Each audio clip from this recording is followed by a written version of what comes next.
कुछ है तेरा, ना कुछ है मेरा, ना कुछ है तेरा, ना कुछ है मेरा।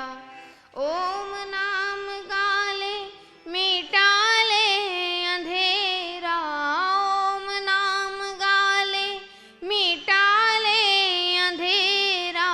ना कुछ है तेरा, ना कुछ है मेरा, ना कुछ है तेरा, ना कुछ है मेरा।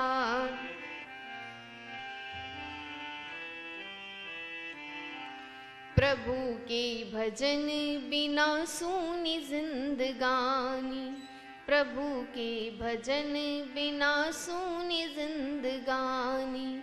सुनेगा ना कोई तेरे दुखों की कहानी, सुनेगा ना कोई तेरे दुखों की कहानी। धर्म के पुजारी रे धर्म के पुजारी, धर्म के पुजारी तुझे अधर्म ने घेरा। ना कुछ है तेरा, ना कुछ है मेरा, ना कुछ है तेरा, ना कुछ है मेरा। ओम नाम गाले रे ओम नाम गाले, ओम नाम गाले मिटा ले अंधेरा। ना कुछ है तेरा, ना कुछ है मेरा, ना कुछ।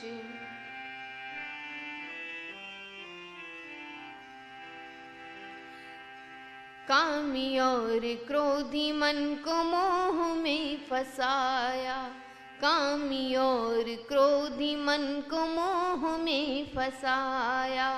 लोभ ने हमेशा तेरी नाव को डुबाया, कामी और क्रोधी मन को मोह में फसाया। लोभ ने हमेशा तेरी नाव को डुबाया। हो जीना और मरना रे जीना और मरना, जीना और मरना ये तो भोगी वाला फेरा। ना कुछ है तेरा, ना कुछ है मेरा, ना कुछ है तेरा, ना कुछ है मेरा। ओम नाम गाले रे ओम नाम गाले, ओम नाम गाले मिटा ले अंधेरा। ना कुछ है तेरा, ना कुछ है मेरा, ना कुछ है तेरा, ना कुछ है मेरा।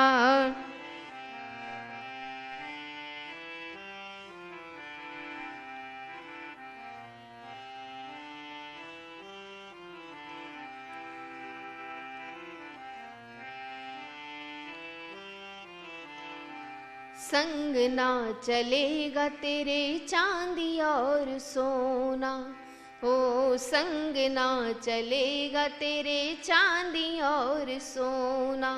मिट्टी में मिलेगा ये तो मिट्टी का खिलौना, मिट्टी में मिलेगा ये तो मिट्टी का खिलौना। संग ना चलेगा तेरे चांदी और सोना, मिट्टी में मिलेगा ये तो मिट्टी का खिलौना। छोड़ कर हवेली रे छोड़ कर हवेली, छोड़ कर हवेली होगा मरघट में डेरा। ना कुछ है तेरा, ना कुछ है मेरा, ना कुछ है तेरा, ना कुछ है मेरा। ओम नाम गाले मिटा ले अंधेरा, ओम नाम गाले मिटा ले अंधेरा। ना कुछ है तेरा, ना कुछ है मेरा, ना कुछ है। देख ले जगत का कैसा खेल है निराला, देख ले जगत का कैसा खेल है निराला। श्री चंद्र गया कहाँ वो था गाने वाला, श्री चंद्र गया कहाँ वो था गाने वाला।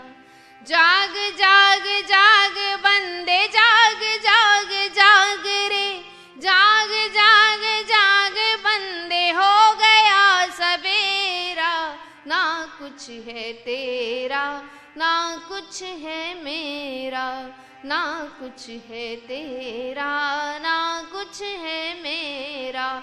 ओम नाम गाले मिटा ले अंधेरा, ओम नाम गाले मिटा ले अंधेरा। ना कुछ है तेरा ना कुछ है मेरा, ना कुछ है तेरा ना कुछ है मेरा, ना कुछ है तेरा ना कुछ मेरा।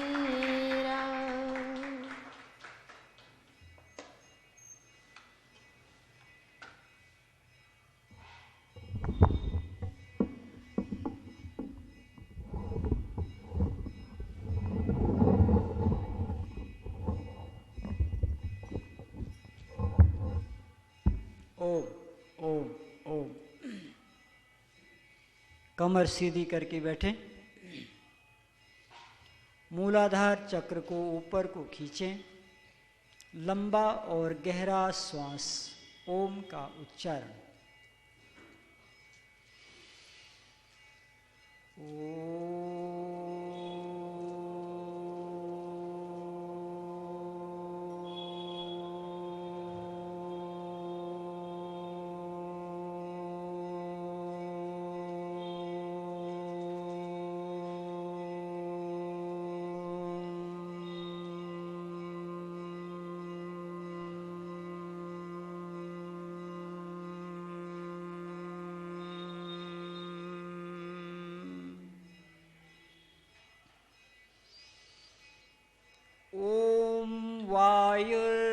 अनिलम् अमृतं मथेदं भस्मान्तगुं शरीरम्।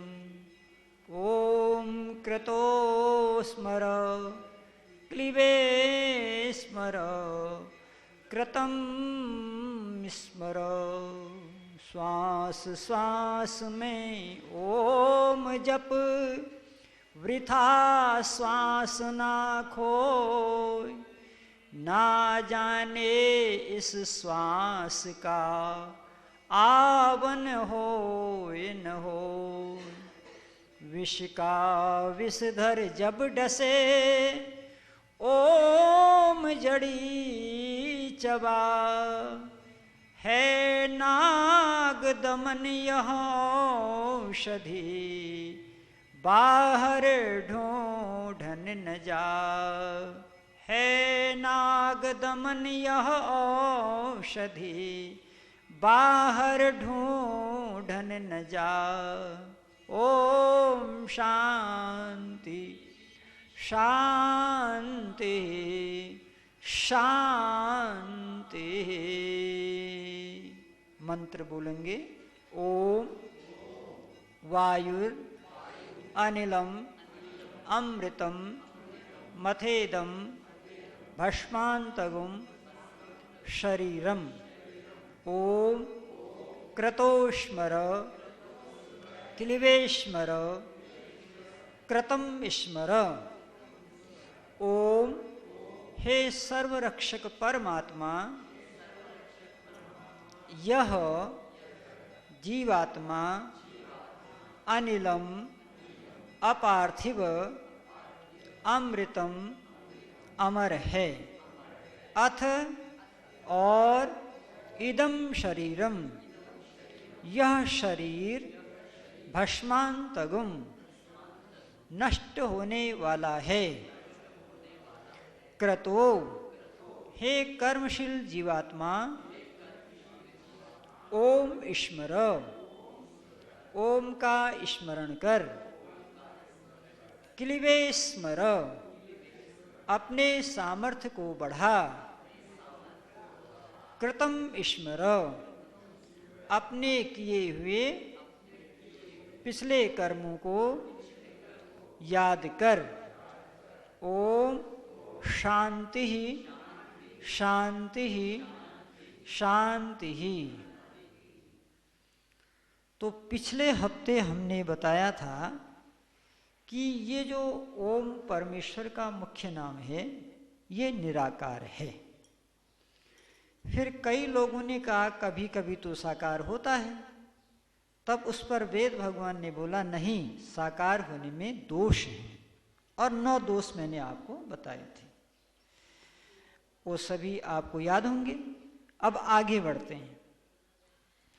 जब ऋषि ने कहा ओम कृतोस्मर, हे जीव ओम का स्मरण कर, तो इसका हमने आर्य भाषा में अनुवाद किया कि ओम को याद कर, यह अनुवाद किया। अब इस अनुवाद को समझने की आवश्यकता है। जैसे हम संसार के लोगों को याद करते हैं ऐसे हम ईश्वर को याद नहीं कर सकते। क्यों? क्योंकि संसार के लोगों के रूप हैं, रंग हैं, आकार हैं, परंतु परमात्मा का न कोई रूप है, न कोई रंग है, न कोई आकार है। फिर उसको कैसे याद करेंगे? तो यहाँ पर याद का अर्थ हो गया ध्यान कर। क्या अर्थ हो गया? ध्यान कर। क्योंकि आंख बंद करने के बाद न तो कोई रूप मिलने वाला है, न कोई रंग मिलने वाला है, क्योंकि वो तो आकार रहित है, उसका कोई आकार है ही नहीं और संभव भी नहीं है। क्योंकि आकार कर देंगे तो फिर वो एक देशी हो जाएगा, फिर उसको हम सर्वव्यापक कह ही नहीं सकते हैं। तो उसको ध्यान कर। तो ध्यान कब करेंगे भाई? ध्यान तो अष्टांग योग का 7वां कदम है। यम, नियम, आसन, प्राणायाम, प्रत्याहार, धारणा, ध्यान 7वां कदम है। तो एकदम 7वें कदम में कैसे छलांग लगाई जाए? अगर यम नियम नहीं हो जीवन में तो ध्यान तो लगेगा नहीं।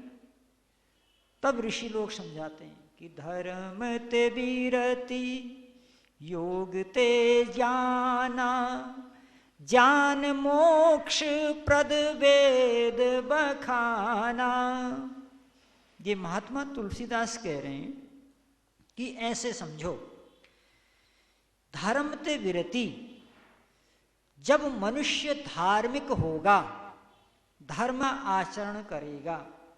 धार्मिक होने का मतलब तिलक लगाना नहीं, धार्मिक होने का मतलब चोटी रखना नहीं, धार्मिक होने का मतलब अगरबत्ती जलाना नहीं, धार्मिक होने का मतलब मंदिर मस्जिद जाना नहीं। धार्मिक होने का मतलब यह है जिसके अंदर धैर्य हो, क्षमा हो, अहिंसा हो, अक्रोध हो, जिसके अंदर ऐसे ऐसे लक्षण हो, उसको धार्मिक कहते हैं। अगर दुनिया धार्मिक हो जाए, 1 मिनट के लिए सारा विश्व धार्मिक हो जाए, जानते हो क्या होगा? फिर न मंदिर की जरूरत पड़ेगी, न मस्जिद की जरूरत पड़ेगी, न गिरजाघर की जरूरत पड़ेगी, न गुरुद्वारे की जरूरत पड़ेगी। क्यों? क्योंकि मंदिर, मस्जिद, गुरुद्वारे में धर्म के नाम पर कुछ और ही पढ़ाया जाता है। धर्म के जो शाश्वत नियम है, धृति, क्षमा, दमो, स्तेयम, ये नियम जब हर मनुष्य के अंदर आ जाएंगे तो उसे बाहर धर्म नहीं ढूंढना पड़ेगा, क्योंकि धर्म भीतर रहता है। कहाँ रहता है? धर्मस्य तत्त्वं हि निहतो गुहायाम। यक्ष ने जब पूछा, हे युधिष्ठिर बताओ धर्म कहाँ रहता है, तब महात्मा युधिष्ठिर कहते हैं, यक्ष महाराज, धर्म तो मनुष्य के हृदय गुहा में रहता है, हृदयाकाश में रहता है। मानवता के शाश्वत नियम हैं, मानवता का ही दूसरा नाम धर्म है। तो कहते हैं जब ऐसा व्यक्ति होगा धार्मिक तो क्या रिजल्ट निकलेगा? बोला उसके अंदर वैराग्य आ जाएगा। क्या आ जाएगा? वैराग्य आ जाएगा। और वैराग्य का अर्थ घर छोड़ना नहीं है। अगर कहीं यह समझ लिया जाए कि वैराग्य का अर्थ हिमालय में चले जाना, वह भी एक प्रकार का वैराग्य है, मगर वो सुप्रीम वैराग्य नहीं है, उच्च कोटि का वैराग्य नहीं है। एक सिस्टम है। कभी कभी घर में जब तनाव होता है तो लोग कहते हैं जाओ कमरे में अंदर आराम कर लो, हम लोग उस कमरे में बैठते हैं, आप यहाँ आराम कर लो। तो वो क्या एकांत तलाशता है। तो ये जो हिमालय हैं, ये जो गुफाएं हैं, ये एकांत जगह हैं। मगर मन में एकांत नहीं है तो वहां भी तूफान मच जाएगा। मन में एकांत नहीं है तो गुफा में भी तूफान मच जाएगा। और मन में अगर एकांत है तो बाजार में भी आप योगी हैं। मुझे महात्मा आनंद स्वामी जी की एक घटना याद आती है जो उन्होंने आनंद गायत्री कथा में लिखा है, सुनाता हूं आपको। महात्मा आनंद स्वामी कहते हैं, जब मैं उत्तरांचल की यात्रा पर था, हिमालय की यात्रा पर था, तो वहाँ एक पहाड़ी आती है, उसका नाम है धरासू। वो बड़ा घनघोर जंगल है। उस जंगल के बीच में एक महात्मा रहता था। उस महात्मा के बगल पर एक बहुत बड़ा चट्टान पत्थर था। मैंने उस महात्मा से पूछा, महाराज क्या आप इस पे ध्यान करते हो? तो उसने कहा, नहीं नहीं, मैं इसमें ध्यान नहीं कर सकता। बोला क्यों? बोला इस पत्थर पर तो महर्षि दयानंद सरस्वती जी ध्यान लगाते थे। बोला आपने देखा? बोला नहीं, मैंने नहीं देखा, मेरे गुरुजी ने देखा था। जो हमारे गुरुजी थे वो हमको कहते थे कि इस पत्थर पर ऋषि दयानंद ध्यान लगाते थे। तो महात्मा आनंद स्वामी बोले, मैंने भगवान का धन्यवाद किया। कहा प्रभु, हमने तो ऋषि को देखा नहीं, कम से कम वह पत्थर तो देखा जिस पर बैठ के ऋषि ध्यान करते थे। चलो हम भी इस पर बैठ के ध्यान लगाते हैं, कुछ तो ऋषियों के परमाणु इसमें होंगे। तो महात्मा आनंद स्वामी कहते हैं, जैसे मैं उस पर बैठ के आंख बंद करने लगा तो मेरी आंख के आगे दिल्ली की चांदनी चौक की जलेबियां नाचने लगी। क्या नाचने लगी?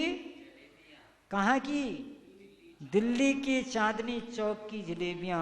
भारत में सबसे अच्छी जलेबी बनती है वहाँ, हमने भी खा रखी है। सुबह लाइन लगती है, 1-1 किलोमीटर लंबी लाइन लगती है उन जलेबियों को खाने के लिए। शुद्ध घी की बनती है, बाबूजी कह रहे शुद्ध घी की। हम लोग जब कॉलेज में पढ़ते थे तो जाते थे, स्टूडेंट पास मिलता था। तो महात्मा आनंद स्वामी कहते हैं कि मैंने अपने मन को समझा, अरे मन, यहाँ से दिल्ली 2000 किलोमीटर की दूरी पर है और ये रात के समय वहाँ हलवाई की दुकान थोड़ी खुली रहती है जो तू जलेबी मांग रहा है। भगवान का ध्यान कर। बहुत समझाया मैंने अपने मन को, लेकिन माना नहीं।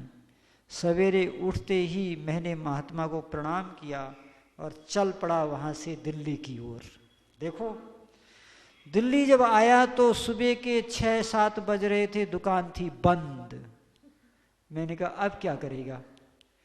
इतनी दूर की यात्रा तू तय करके आया, यहाँ तो दुकान ही बंद है। माथे पर हाथ ठोका चले गया आर्य समाज मंदिर। वहाँ किसी से पूछा जलेबी की दुकान कै बजे खुलती है? बोला 9 बजे खुलती है। ठंडियों के दिन थे, दिसंबर के। दिसंबर में दुकानें लेट खुलती हैं और दिल्ली की ठंड बहुत कड़ाके की ठंड पड़ती है दिल्ली में। बोला मैं ठीक 9 बजे पहुँच गया, लाइन पर लगा, जलेबी खाई, तब यह मन शांत हुआ। तो इतना बड़ा तूफान मचाता है मन। इसलिए मन के हारे हार है, मन के जीते जीत। तो इस मन को बैरागी बनाना है। इसके लिए न तो संसार छोड़ना है, न संसार पकड़ना है। मन स्थिति बदलनी है। क्या बदलनी है? मन स्थिति को बदलनी है। अब वैराग्य क्या है? साधारण शब्दों में इसके छोटे छोटे प्रयोग किया करो।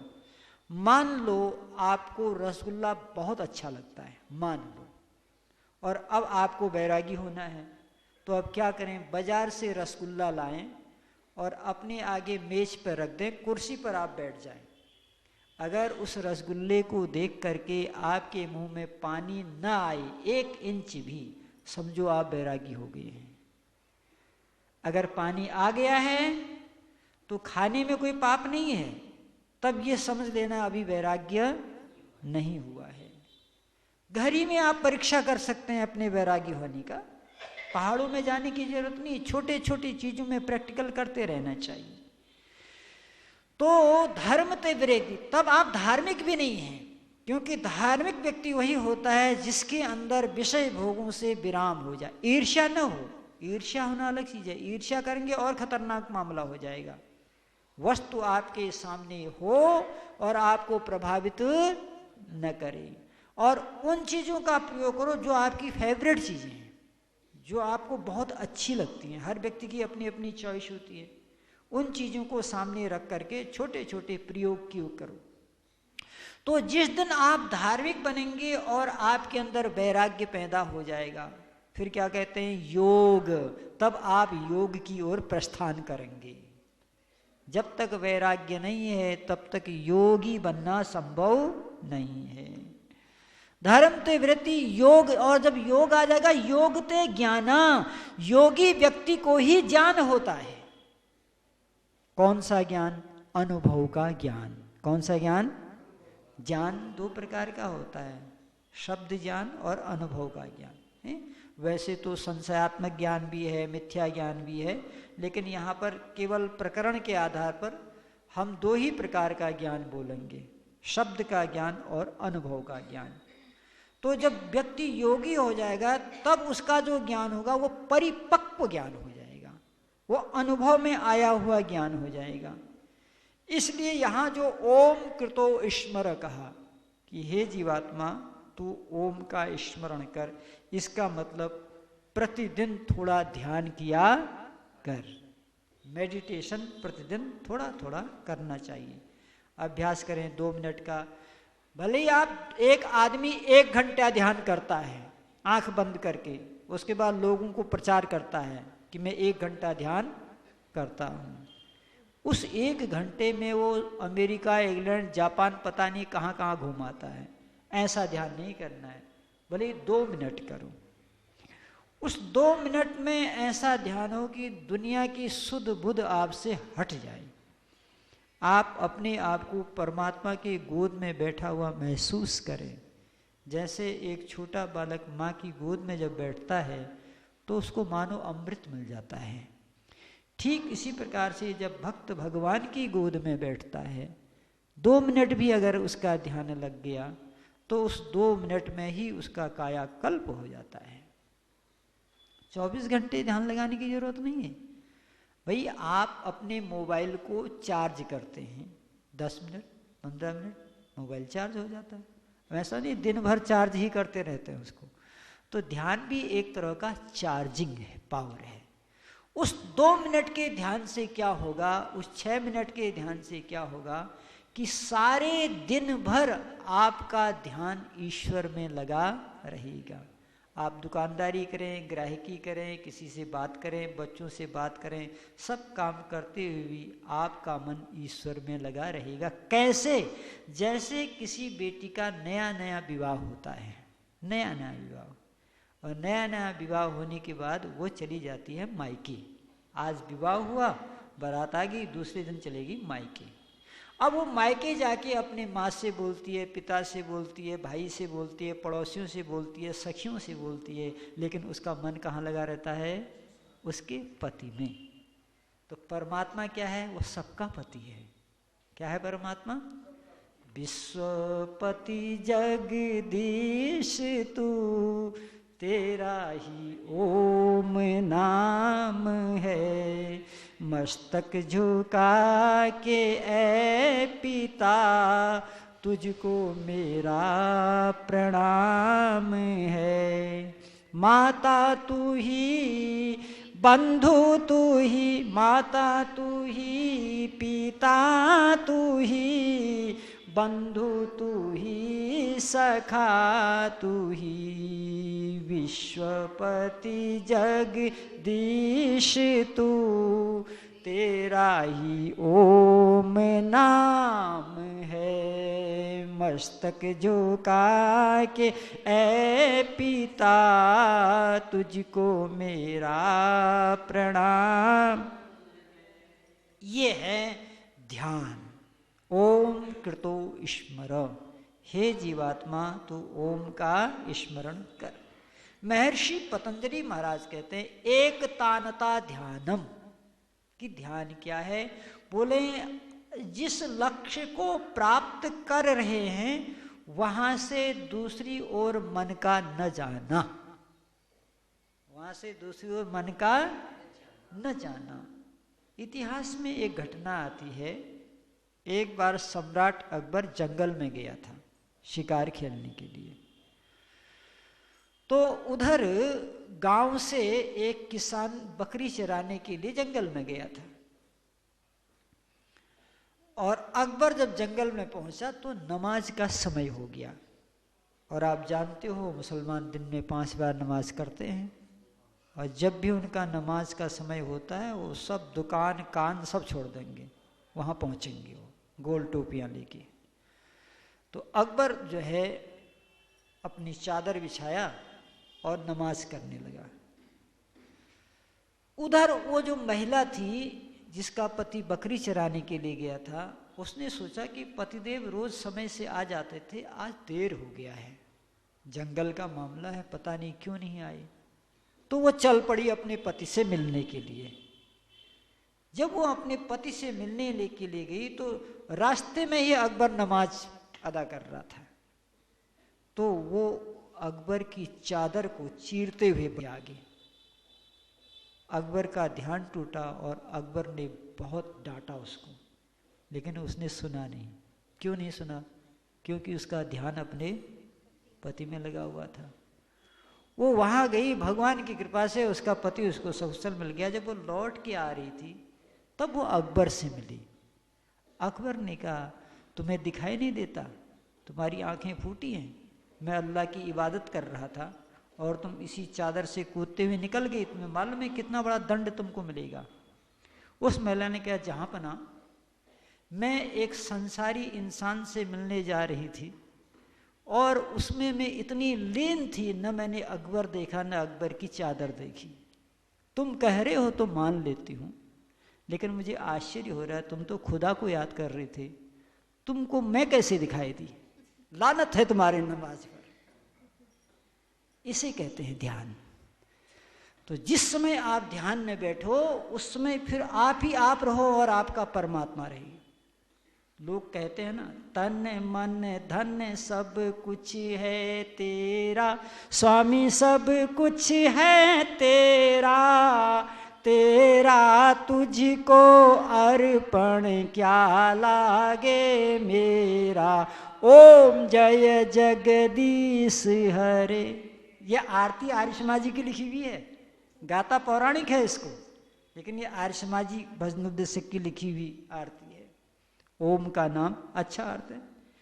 तो क्या कहा? तन मन धन सब कुछ है। अब ये चीजें समय पर अच्छी लगती हैं। अब एक 90 वर्ष का आदमी मंदिर में कह रहा है, तन मन धन सब है तेरा, तो वहां एक आर्य समाजी था, उसने कहा, ए बाबा, तन तो तुम्हारा छूते ही लुढ़क जाएगा, मन तुम्हारा पता नहीं कहाँ लगा हुआ है, और धन तुम्हारे पास है नहीं, तीनों से तुम रहित हो और कह रहे हो तेरा। अब भगवान क्या करेगा? न तेरे पास जवानी रही न तेरे पास धन रहा। तो ऐसे लोगों को ये कहने से कोई लाभ नहीं। समय से हर काम अच्छा होता है। तो इसलिए पूरी तन्मयता के साथ, कोई दूसरा और न हो, वहाँ चिन्मय परमात्मा हो। इसीलिए परमात्मा को चिन्मय भी कहते हैं। उसके ध्यान में जब आप रहेंगे तब ओम कृतो स्मर आपका ये कहना सफल हो जाएगा। शेष चर्चा कल करते हैं। ओम द्यो शांतिरंतरिक्षं शांति पृथ्वी शांतिरापः शांतिरौषधयः शांतिर्वनस्पतयः शांतिर्विश्वे देवा शांति ब्रह्म शांति सर्वगुण शांति शांतिरेव शांति सामा शांतिरेधि। ओम शांति शांति शांति। ये जो प्रवचन चल रहे हैं यजुर्वेद के, ये सारे वीडियो बन रहे हैं, इसमें कैलाश जी का बहुत बड़ा योगदान है।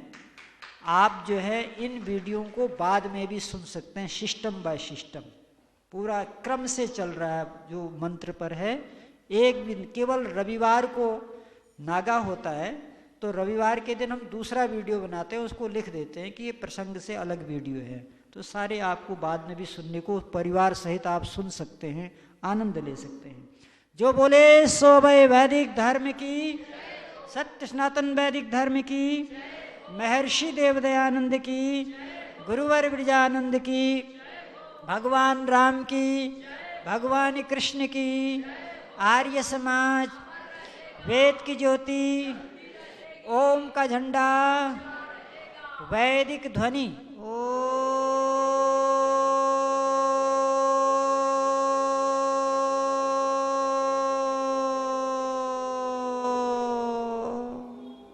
वैदिक अभिवादन सभी को सादर नमस्ते, धन्यवाद।